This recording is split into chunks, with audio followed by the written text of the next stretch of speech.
Okay, so to continue our discussion, our asynchronous discussion on exempt transactions under Section 109 of the NIRC. So we have here items C and D of Section 109.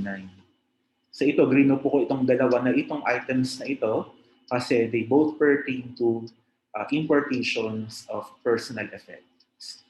So sabi ng Section 109 letter C, importation of personal and household effects belonging to residents of the Philippines returning from abroad and non-resident citizens coming to resettle in the Philippines. Well, letter D of Section 109 provides importation of professional instruments and implements, tools of trade, occupation or employment, wearing apparel, domestic animals, and personal and household effects. So if you will observe yung ini-enumerate nilang mga bagay na ini-import papasok ng Pilipinas, you can have this general conclusion na ang subject matter ng importation for Section 109 letter C and letter D should pertain to personal and household effects. And if you will look at letter D, may in-exclude pa siya. No? Exclude or except vehicles belonging to persons coming to, except vehicles, then this enumeration of items are belonging to persons coming to settle in the Philippines or Filipinos or their families and descendants who are now residents and citizens of other countries upon the production of evidence that they are actually coming to settle here in the Philippines. So naka-highlight in yellow yung pinaka-importanting factor for the exemption allowed under Section 109, letter C and letter D. Ano yan, no? Yung intention ng taxpayer. And what should be the intention of the taxpayer in making these importations into the Philippines? Dapat ang purpose nila is to settle here in the Philippines para manirahan dito sa Pilipinas. And hindi ito automatic. They have to show proof upon their entry into the Philippines that, or even actually prior to their entry into the Philippines, that they are intending to settle or to resettle here in the Philippines. So yung letter D, nakalagay to settle. Letter C, nakalagay to resettle here in the Philippines. At any rate, no, whether it is to settle or to resettle here in the Philippines, para sa intention, no, para manirahang permanente dito sa Philippines.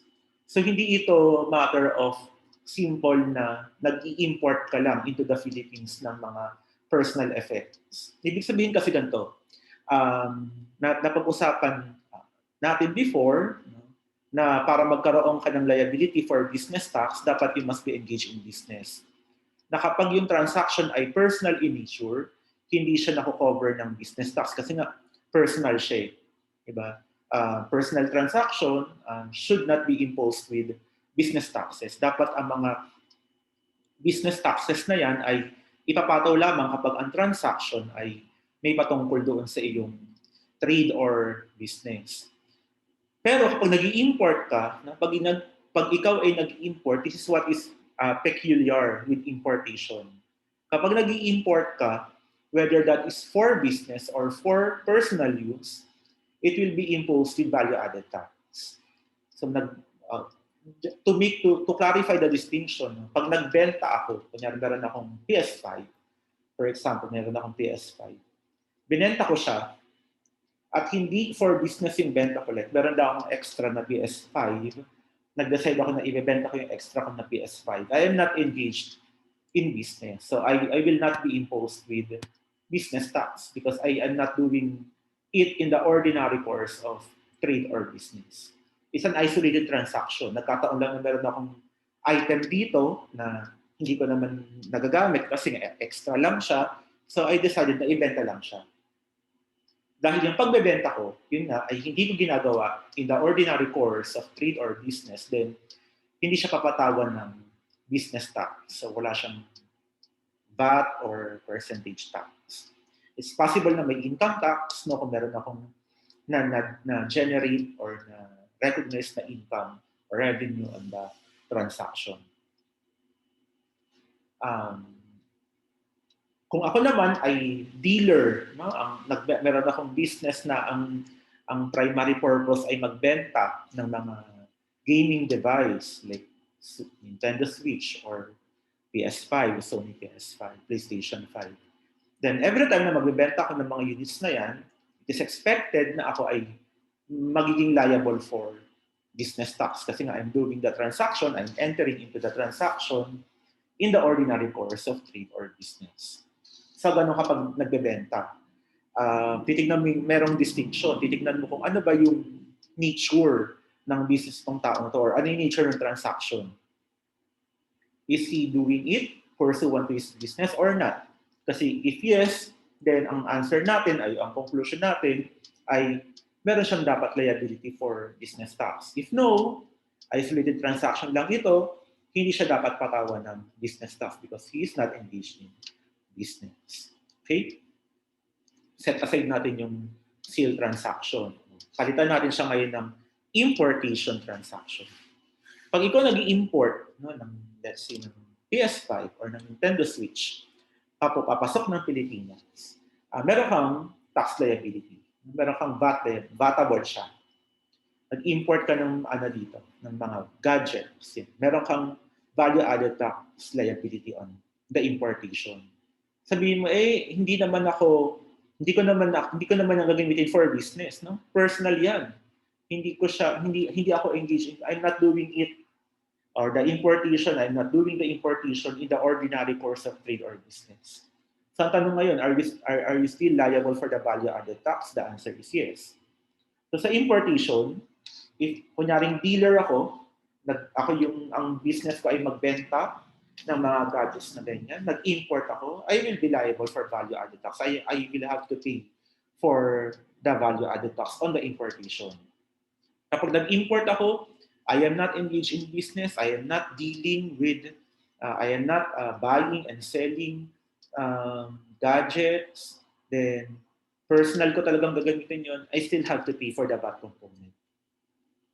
Sa pag-importation, wala siya masyadong distinction, no? Whether you are importing as part of your business or you are importing in your personal capacity, no? not in your business capacity, then you're still liable for the value-added tax on the importation.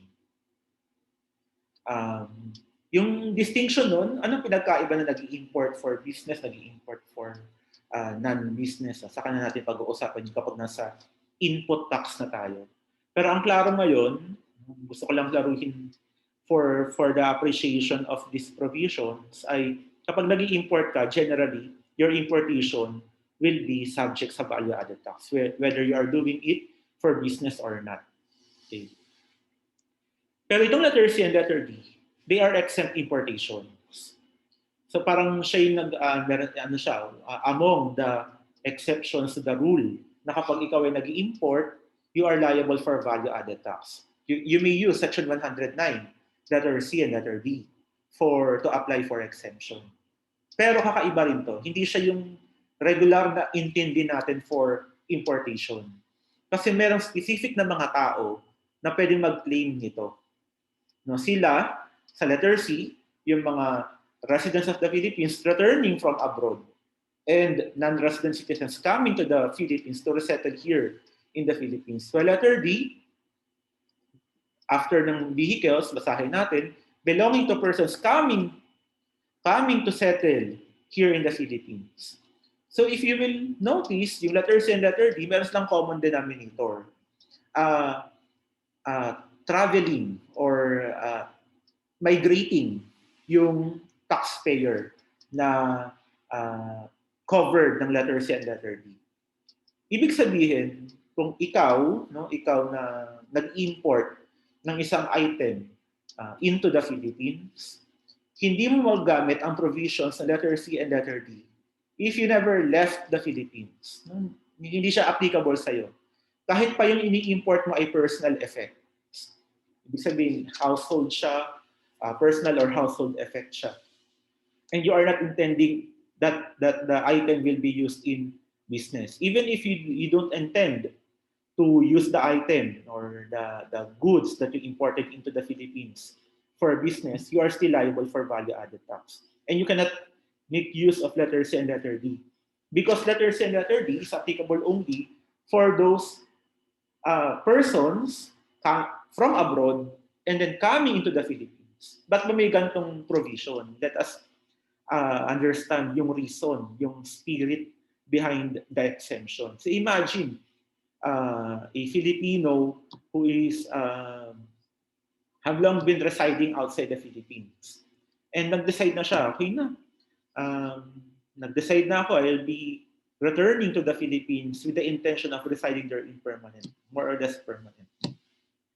So, syempre, no, kung yun yung intention na, so be it. Gusto niyang manirahan uli dito, welcome siya dito. Pilipino naman siya.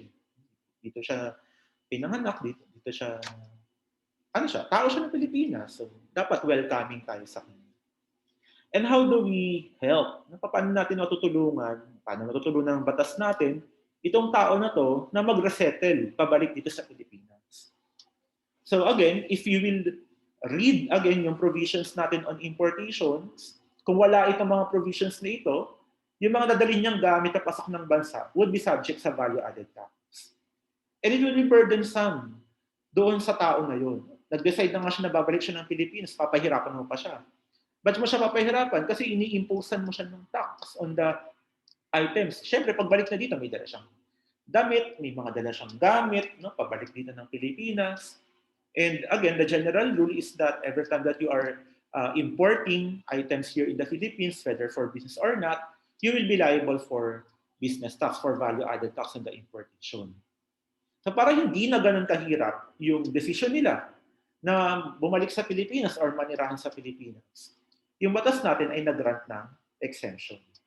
And letter C and letter D, which will be allowed only for persons who are traveling or migrating into the Philippines with the intention, coupled with the intention of residing here or resettling here in the Philippines. Okay? So that's the point of letter C and letter D. So ikaw, kung meron ka mga gustong i-import sa Pilipinas, kahit personal effect pa yan, kung hindi ka naman may immigrant, no, from outside the Philippines to the Philippines, then you will not be enjoying the exemption provided by letter C and letter D. Okay? Let's proceed. So letter G, H, R, V, and J. Here are certain institutions or mga nagpo-provide ng serbisyo na exempt from value-added tax. So for letter G, you have medical, dental, hospital, and veterinary services. So tagmo natin exempt. Doon muna tayo. Ng mga nagpo-provide daw ng medical, dental, hospital, and veterinary services. So itong mga to yung hospital, yan yung dental clinic, yan veterinary clinic, exempt sila from value-added tax. Pero malinaw yung exception ng batas. Sabi niya, exception to the exemption. Ibig sabihin, they are vatable. They are subject sa value-added tax. Sino sila yung mga vatable na ito? Yung mga services rendered by professionals. So, ibig sabihin, yung professionals na binabanggit dito ay yung mga doktor, dentista, yung veterinarian. Sila yung mga tinutukoy na professionals dito. For clarity, for example, let's give an example, concrete example. Si Mr. X ay na-aksidente. Kailangan niya ngayon ng medical attention. Dinala siya ngayon sa ospital. And then, after, merong inoperahan siya, nag-recovery siya, binigyan siya ng gamot, in-injectionan siya ng pampamanhid, yung tawag doon, anesthesia, yan. And everything. Natapos na. Hanggang sa makarecover siya, hanggang sa mabigyan siya ng final billing for the discharge of Mr. X. So, kita niya doon, makikita mo doon yung mga breakdown kung ano yung sinisingil sa inyong ospital. Makita mo doon, for example, room charge. Kung magkano man yun, yung room charge na yun will be exempt from value-added tax. Bakit? Kasi part yun ng medical or hospital service. Kita niya doon. ER, ER charge. For example lang, I don't know kung may ganun ba talaga. Pero just to provide you an example, ER charge, may charge daw for the use of the emergency room. X amount, kung magkano man yun. That will still be exempt from VAT. Kasi part siya ng medical or hospital service. Kalagay doon, use of equipment. Ginamitan siya, for example, ng mga tubo-tubo dyan or mga dikit-dikit dyan to monitor yung kanyang vital statistics, vital signs. May mga nakapasok sa ilong niya or whatever, oxygen, mga ganyan. Kung ano naman yung amount na yon, still exempt from value-added tax kasi na part siya ng serbisyo ng hospital. And then, may kakaroon ng line doon nakalagay. Professional fee of Dr. Let's say, Dr. Reyes. Dr. Reyes. Ano na yun? Professional service na yung, professional services na yung binabayaran ni Mr. X na yun. Yung amount na yun, corresponding to the professional fee of this doctor will now be subject to value-added tax. Kasi although part siya nung serbisyo ng ospital, malinaw dito sa batas natin sa ating Section 109 na hindi covered na exemption yung sinisingil ng mga professionals dito sa loob ng mga institution na yan. So, for example kasunod pa ulit, yung anesthesiologist, professional fee for the anesthesiologist. Then, value-added tax. May VAT yun kasi it is a service rendered by a professional. Let's see, 100 milliliters of anesthesia. I don't know kung tama ba yung volume na yun. I'm not a doctor. Kunyari lang ganun nakalagay, 100 ml of anesthesia na ginamit for the operation of Mr. X. Now, that would be VAT exempt na naman. Kasi ano na naman nun? Item which is charged by the hospital which does not pertain to a professional service. So, it will be covered by the exemption provided by this provision of the law. So, ang ano mo lang dyan, ang magiging iisipin mo lang palagi dito if you are faced with this kind of situation or problem sa examination. Isipin mo lang kapag medical services, yan ay exempt from value-added tax. Everything. Paggamit ng pangkwarto, yung mga gamot na gagamitin for the operation, yung mga equipment na gagamitin for the operation, etc., etc. Except for professional fee. Basta yung charge dun sa pasyente ay yung professional fee na for the doctor, for the dentist, for the veterinarian, then that would be subject sa value-added tax. Yun lang yung pinapatawag ng value-added tax. Again, ito ay para sa pagre-render ng medical service. In relation to letter G, bago tayo pumunta sa letter H, tuloy na natin since usapang serbisyo medical naman na to, tuloy natin sa gamot. Paano po pag nagbebenta ng gamot? Kapag yung gamot ay gagamitin ng ospital in the course of providing medical services, then exempt yun. Ibig sabihin parang inpatient siya, nakarating siya doon. Anong kailangan gamot ni Mr. S? Ganito po, 100 mg ganto-ganto or 100 ml ganto, tatarak siyang ituturok na ganyan or isasama doon sa kanyang tawag doon, yung tinuturok dito, I cannot recall right now yung pangalan, yung intravenous na gamot, yan. So if it's part of a course of of an operation, a medical procedure, then subject sa exempt yan from value-added tax kasi it is still considered as part of a medical or hospital service. Pero kapag hospital, siguro nakita na kayo ng hospital meron diyang portion, anong tawag dito? Nag-dispense sila ng gamot. Tawag natin, pharmacy. May pharmacy portion yan. Tapos, dumaan ka. Kailangan mo ng gamot. Meron kang special na gamot na kailangan. Then, sabi doon na sa hospital na to available. Pumunta ka naman. Pabili po ng ganito based on, napapakita ko po yung reseta ng doktor, kailangan po.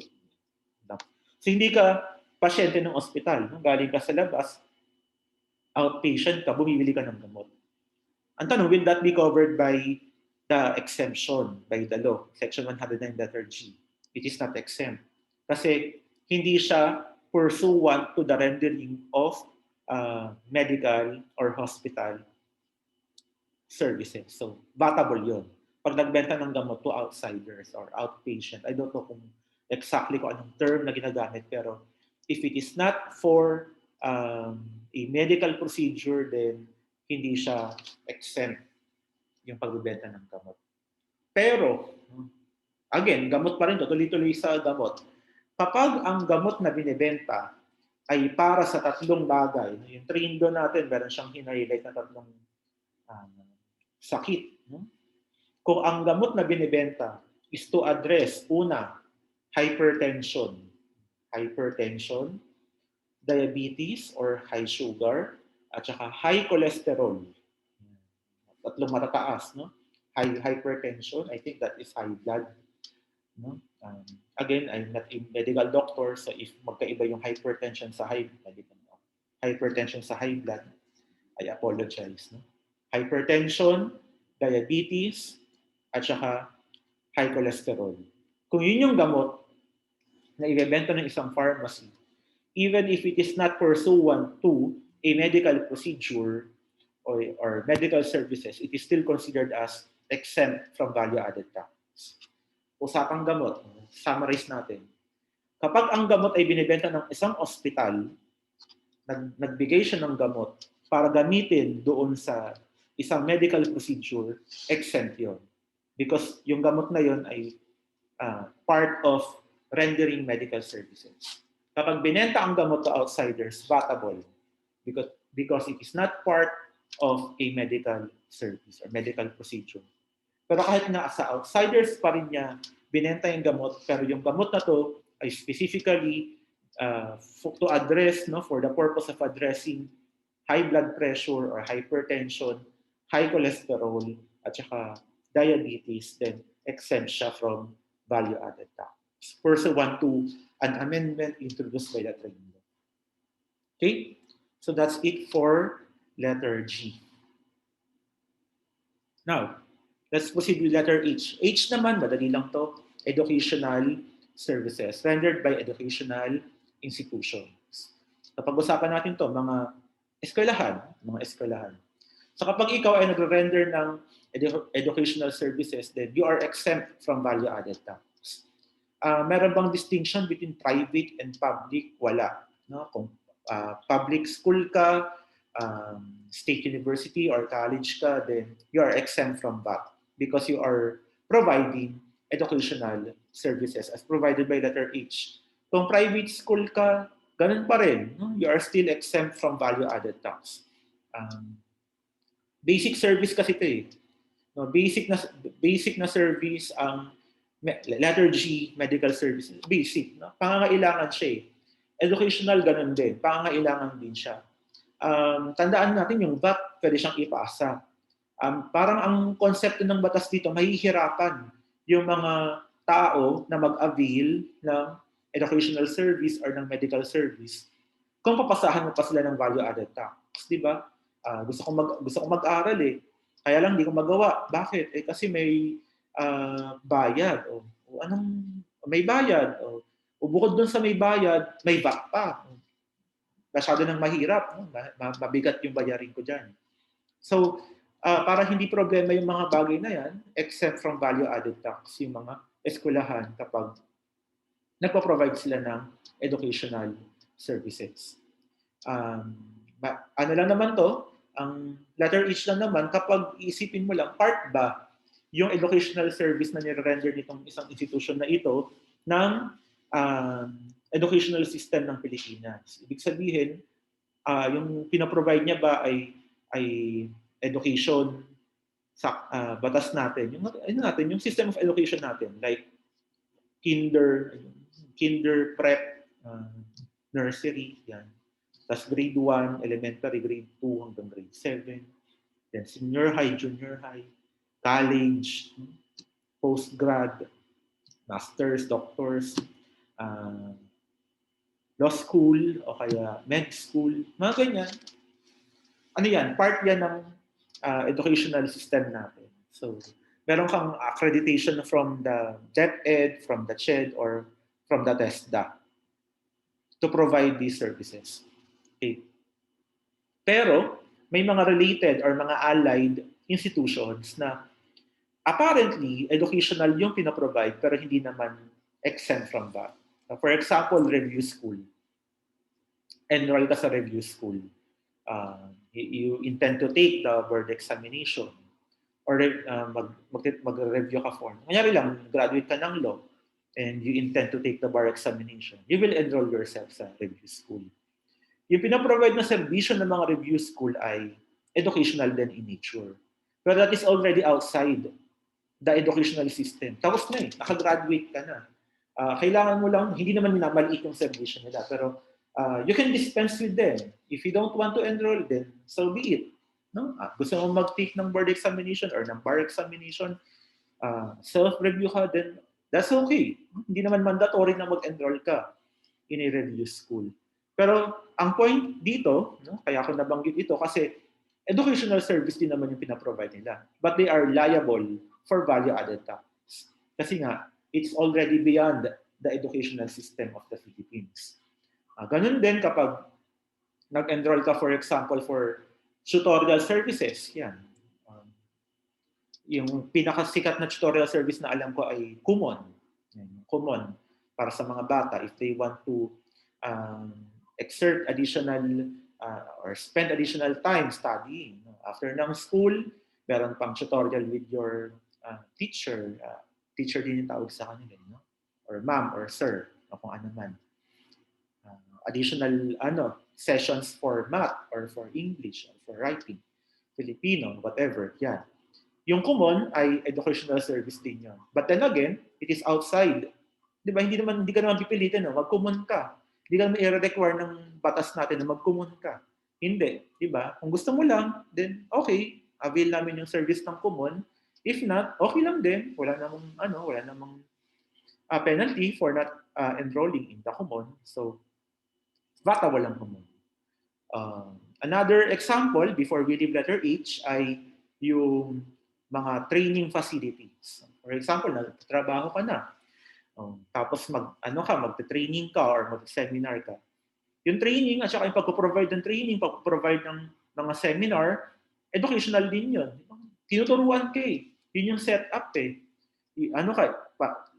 Para kang estudyante doon, makikinig ka. Kung ano ba yung nire-lecture nitong trainer na ito. Then, parang ganun ulit. Educational service itong pinaprovide nitong institution na ito. Are they vatable? Yes, they are still vatable. Bakit? Kasi, yun nga, although educational service ang pinaprovide nila, yung pinaprovide nila is already beyond the educational system of the Philippines. So, vatable na. Okay? No longer exempt under letter H of Section 109 of the NARC. Okay. Letter R. Letter R naman ay patungkol sa mga babasahin.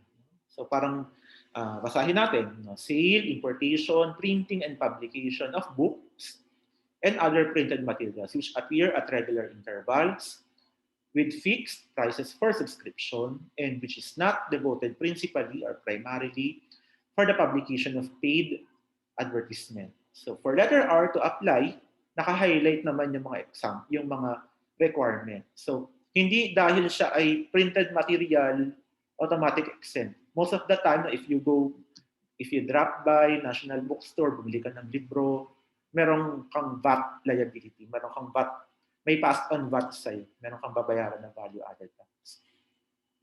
Kailan nag-a-apply ito? Letter R applies to printed materials talaga. Like, binanggit niya, libro and other printed materials like magazines, mga ganyan. Pero ang requirements, tatlo. Ano yung unang requirement? It must be published in regular intervals. So, pag sinabing regular interval, hindi siya yung published at will. Kunyari, kailangan ng maraming mataasing demand sa libro na to. Sige, print pa natin. Hindi ganun. It must be published at regular intervals. So, for example, newspaper, that's the best example. A newspaper is published in regular intervals kasi araw-araw, meron kang edition ng newspaper. Magazine, monthly, or merong weekly magazine. Ganyan. Or kung ano man yung quarterly na pinapublish na na material, quarterly. Yan, na ganyan. Journals, quarterly siya, o kaya annual, whatever. Ganyan. Merong regular interval. Hindi siya yung arbitrary lang na pinapublish yung material. Dapat meron talaga. Ina-expect mo. Bukas meron uling ganito. Or next week meron uling ganitong panibagong edition. Or after a quarter or after a year, after 6 months, meron uling lalabas. So that's the first requirement. The material must be published at regular intervals. Pangalawa, hindi siya readily available to the public. It must be for subscription. Mag-subscribe ka doon sa publication na ito. So ganun, pwede ka mag-subscribe sa newspaper or magazine, pwede ka mag-subscribe sa journals, etc., etc., or any other published materials. Pwede ka mag-subscribe. Pero kung hindi siya by subscription, binibenta lang siya to the public, then hindi siya covered ng exemption. Dapat yung na-acquire mo or na-purchase mo, na-avail mo through a subscription agreement with the publisher. That's the second requirement. Again, first requirement, it is published in regular intervals. Second requirement is that there must be subscribers. It is availed through subscription. And pangatlo, it is not devoted primarily to or principally for paid advertisement. So hindi lang siya, kasi may mga ganong may mga ganong tasing publication. Weekly may pinapublish, pero for buy and sell, for example, mga ganyan, buy and sell, or any other material na ang purpose ay para mag-advertise ng goods at ng services. Hindi mag-apply exemption kapag ganyan. Dapat yung pinapublish mo ay nagpo-provide ng information. So for example, nagpo-provide ka ng news. Yan. Yung newspaper. Yan. Covered siya dyan kasi although meron kang advertisement na makikita sa mga news, it is not devoted primarily for paid advertisement kasi meron talaga silang pinaprovide na information. Mga libro, ganyan, meron kang pinaprovide na information. Magazine. Yan. Again, magazine, maaari na siya ay may mga paid advertisement pero yung nakalagay naman devoted principally or primarily for the publication of paid advertisement. Like yun nakalagay yung laman, wala kang makikitang ibang information on the printed material. Okay? Sa tatlo, requirements. Una, it must be published in regular intervals. Pangalawa, it must be through subscription. And pangatlo, it must not be, negative siya. Kaya red yung highlight. It must not be principally devoted for paid advertisements. Okay? Next, yung serbisyo na pinaprovide ng mga bangko and non-bank financial intermediaries. So ito, mga bangko, they are not liable for value-added tax. And even non-bank financial intermediaries, they are not liable for value-added tax. But we will learn in the future that they are subject to percentage tax, particularly sections 121 and 122 of the NIRC respectively. Sa mga banks ay covered ng section 121, non-bank depende kung may quasi-banking function o wala. Kung meron, also section 121 will apply. If yung non-bank financial intermediary ay walang quasi-banking function, covered siya ng section 122 of the NIRC sa percentage tax. So, basta nakikipag-transact ka with a bank or non-bank financial intermediary at yung serbisyo na pinaprovide nila ay pursuant to their mandate as a bank or purpose as a bank or business as a bank, then whatever transaction you are entering into with that bank or non-bank financial intermediary will not be imposed with value-added tax. But don't expect na walang tax na babayaran on the transaction, meron pa rin. But again, we will learn later on na ito ay non-transferable naman or non-shiftable. May ganun bang salita? Non-shiftable. Hindi mo siya masishift pero may paraan para Basta, yun. Ang mga banks at non-bank financial intermediary ay hindi subject sa VAT. Para hindi magulo yung discussion, hintayin natin yung Section 121 at 122 doon sa percentage tax. So in the meantime, ang klaro lang, services by banks and non-bank financial intermediaries ay hindi pinapatawan ng value added tax. And then finally, under letter J, services rendered by regional or area headquarters. So I hope you are familiar with this institution. Sa income tax, in-introduce ito. This is not the first time supposedly that you will encounter regional area headquarters. So yung mga regional area headquarters, these are um, um, offices which are established by multinational companies operating in the Asia-Pacific region and other neighboring areas.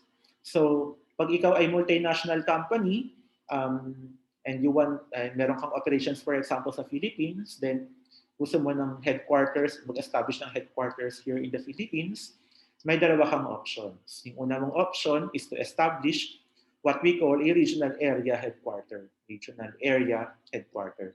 Pangalawa, option mo is to establish a regional operating headquarters. So either a regional area headquarters yan or regional operating headquarters. Which is which? Alin ang i-establish mo bilang isang multinational company? Depende sa purpose mo. Ano ba yung silbi nitong headquarters ito? Ano bang gusto mong gawin ng headquarters na ito? Kung ang gagawin ng headquarters, yung purpose ng isang headquarters ay limited lamang sa tatlo, ano yung tatlo na ito?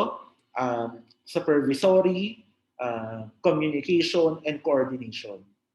Supervisory, coordination, and communication. Kapag tatlo lang yan, ang gagawin ng isang headquarter, then ang tawag sa kanya, ang dapat mong itayo, ay regional area headquarters. Regional area siya. Again, ano yung tatlong gagawin ng regional area headquarters? Supervision, coordination, and communication. Supervision, coordination, and communication. Kapag merong tinatawag na qualified, quote-unquote, qualified services na i-render itong headquarters na gusto mong itayo, ano yung ibig sabihin ng qualified services? So for example, mag-o-offer siya ng management consultancy services o kaya mag-o-offer siya ng, let's say, mag-o-offer siya ng procurement services. Siya yung purchasing, ganyan. Payroll services. Mayroon siyang ipoprovide na servisyo. Hindi lang siya simpleng mag-supervise. Hindi lang siya simpleng mag-communicate or mag-coordinate. Meron siyang qualified service na ipoprovide. So ang itatayo mo ay kailangan i-register mo siya as regional operating headquarters. So you have regional area and then regional operating headquarters. Tandaan natin, kapag regional area headquarters, ang ipoprovide mo again ay supervision, coordination, and communication. You can think, no, para ma-facilitate yung pag-aaral mo dito, you can think, I can have this conclusion na yung regional area headquarters, dahil ang gagawin lang naman nila ay mag-supervise, mag-coordinate, at mag-communicate, hindi siya revenue generating activity. Kapag nag-supervise ka, you will not be able to generate revenue from that. Kasi i-supervise mo yung mga tao mo, hindi mo pwedeng singilin yung mga tao. Communicate. Makipag-communicate ka lang or coordination. So you are not rendering, or you will not be able to earn revenue or derive revenue from rendering these services. So you can just think, no, na hindi siya makapag-provide ng revenue on that, kaya walang VAT on the transaction or on the service. Pero kapag regional operating headquarters, pag-provide ka ng procurement services, no? Kaya management consultancy, o kaya payroll services, etc., research and development, mga ganyan. Then you can charge for those services, di ba? Kaya nga ang tawag sa kanya regional operating headquarters, nakakapag-operate siya. At dahil nakakapag-operate siya at nakakapag-collect siya pwede siyang mag-charge for the services rendered, then pwede siyang maningil at pwede siyang makapag-generate ng revenue. Kapag nakapag-generate siya ng revenue, magiging liable siya sa value-added tax. Okay? Engage in business for that reason. So, pag regional area, headquarters, wala. Hindi mo siya kakatawa ng value-added tax. Okay? For the reason I just mentioned. Kung bakit siya walang value-added tax. Okay? So, to recap, itong mga to, yung mga nagpo-provide ng medical services, nagpo-provide ng educational services, nagbebenta or nagpa-publish ng mga reading materials, provided na ma-meet may mga requirements na pinag-usapan natin. Yung mga bangko at mga non-bank financial intermediaries, walang VAT, but they are liable for percentage tax under Section 121 and 122 of the NARC. And finally, those services rendered by regional area headquarters. Okay? So, dun muna. And I will have to stop kasi it will take a large amount of memory. Mahirap mag-upload kapag dire-diretso yung. So, stop muna tayo.